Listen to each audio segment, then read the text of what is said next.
দেশের পোশাক ও টেক্সটাইল খাতের উদ্যোক্তাদের কাছে সর্বাধুনিক প্রযুক্তি, রং ও রাসায়নিক ও যন্ত্রপাতি তুলে ধরতে রাজধানীর ইন্টারন্যাশনাল কনভেনশন সিটি বসুন্ধরায় শুরু হয়েছে Bangladesh international textile, knitting and garment industry exhibition.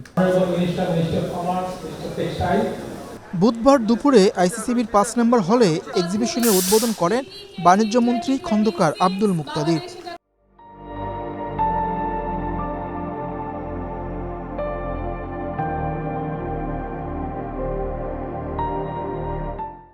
Bangladesh knitwear manufacturers and exporters association এবং ইনফরচেইন ডিজিটাল টেকনোলজি লিমিটেডের যৌথ উদ্যোগে এই মেলার আয়োজন করা হয়েছে।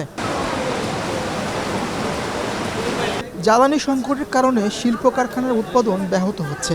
এছাড়াও ১৩ থেকে ১৪% সুদের হারে অর্থায়ন নিয়ে টেক্সটাইলের মতো শিল্প টিকে থাকা সম্ভব নয় বলে জানিয়েছেন বাণিজ্যমন্ত্রী। এই কারণে ইন্ডাস্ট্রিগুলি সাফার করছে, তার মধ্যে প্রধানতম কারণ হচ্ছে জ্বালানির অভাব। আর ডাবল 13-14% কস্ট অফ ফান্ড দিয়ে প্র্যাকটিক্যালি টেক্সটাইল বা এরকম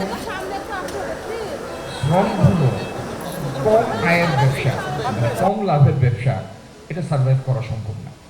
এই জাতীয় এভিয়েশন ইন্ডাস্ট্রি সার্ভাইভ করবে, যারা বিমান বানায়, হাইটেক কোনো প্রোডাক্ট বানায়, তাদের পক্ষে। কিন্তু টেক্সটাইলের মতো একটা প্রাইমারি ইন্ডাস্ট্রি অন্য যেগুলি আমাদের আছে সেগুলি এরকম হাই কস্টে সার্ভাইভ করা সম্ভব। আমরা এই বিষয়ে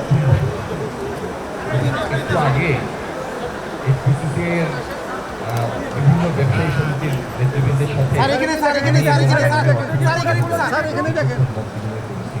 এই মেলার মাধ্যমে উদ্যোক্তারা নতুন প্রযুক্তির সাথে পরিচয় হতে পারবেন। এছাড়াও এসব নতুন প্রযুক্তি তাদের প্রতিষ্ঠানে যুক্ত করার বিষয়ে সিদ্ধান্ত গ্রহণ করতে পারবেন। এমন মেলার আয়োজন আগামীতে আরও বড় পরিসরে হবে বলে জানিয়েছেন বিকেএমই এর সভাপতি। এই মেলার মাধ্যমে আমাদের উদ্যোক্তারা বেশ কিছু জিনিস এখানে দেখতে পাবেন, যে লেটেস্ট টেকনোলজি কোথায় গিয়ে পৌঁছলো এবং সেগুলিকে আমরা কতটুকু আমাদের ইন্ডাস্ট্রিতে আনতে পারলাম, সেই জায়গাটাকে আমরা কিভাবে আবার আমাদের ইন্ডাস্ট্রিকে সমৃদ্ধ করতে পারি, এটা যেমন একটা সুযোগ। আবার তরুণ উদ্যোক্তা, যারা নতুন উদ্যোক্তা, তারাও এই লেটেস্ট টেকনোলজি দেখে উৎসাহিত হতে পারে নতুন করে উদ্যোগ নেওয়ার জন্য। আমি মনে করি যে এটা একটা আদর্শ প্ল্যাটফর্ম বা মেলার আয়োজন হয়েছে।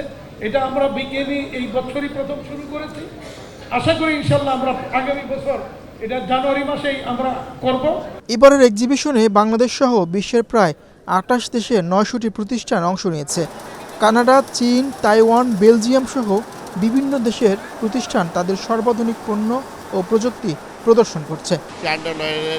ইলাস্টিক হিসাবে ইউজ হয় লেটারিংগুলো, এবং তাছাড়াও কিছু ইলাস্টিক আছে যেগুলো ফেব্রিকের ভিতরে ইউজ হয়, সেই মেশিনগুলো আমাদের আছে, ডিসপ্লে করা হয়নি।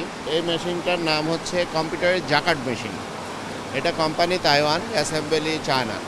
তো এই মেশিনের পারফরমেন্স অনেক বেটার, এবং এই মেশিনের company already 62 years in Bangladesh. প্রদর্শনীতে টেক্সটাইল ও গার্মেন্টস খাতের সর্বাধুনিক মেশিনারি, ডায়ো কেমিক্যালস, নিটিং ও বয়ন প্রযুক্তি, কাটিং ও সেলাই যন্ত্র, ওয়াশিং ও ড্রাই ক্লিনিং প্রযুক্তি সহ নানা উদ্ভাবনী সমাধান তুলে ধরা হচ্ছে। বাংলাদেশের জ্যাকেট মেশিন নামে পরিচিত, এবং আমরা এখানে এইচকিউ মডেলটা নিয়ে আসছি এই বছর।